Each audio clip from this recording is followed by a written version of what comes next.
Ten šnabždesių pelkės yra visų, Norų kapinių kalnas ir žiūrint jo viršūnėje, pro tarp dviejų akmenų plyšį, per rudenio lygiadienį, matosi žemės atspindys.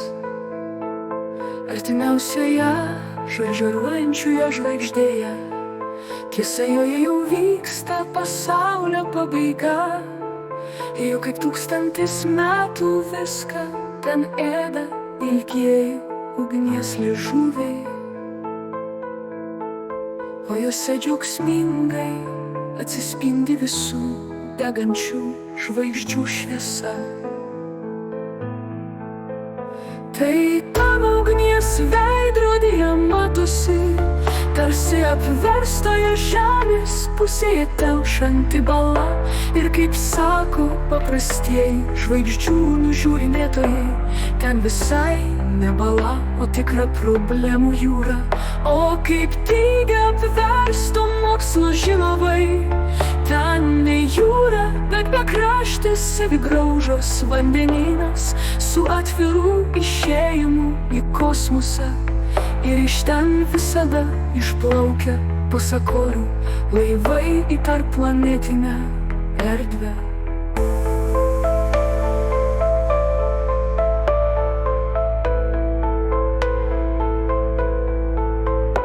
O tenai nuo pat pasaulio sutvėrimo dienos retsykiais išlenda pasaulinio jūrinio drakono uodegos pelekas, išmesdamas sūrų vandenį aukštyn. O tas pavirtęs garais ir smulkia druska kristalizuojasi į begalę šokančių, mažų žaliai švytinčių snaigių.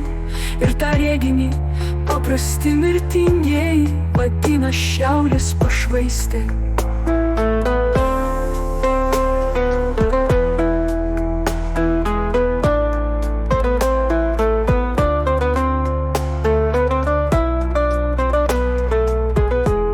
Bet viso to grožio nemato melagingų naujienų skaitytojai ir žiūrovai, nes jų žvilgsnis pastoviai nukreiptas į nereikšmingus įvykius, ir jie tą vietą tiesiog vadina gimtaisiais vėjaikiais.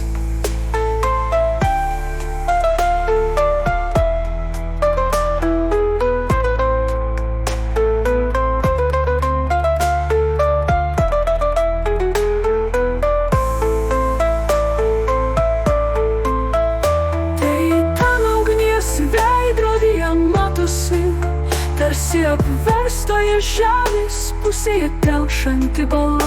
Ir kaip sako paprastieji žvaigždžių nužiūrinėtojai, ten visai ne bala, o tikra problemų jūra.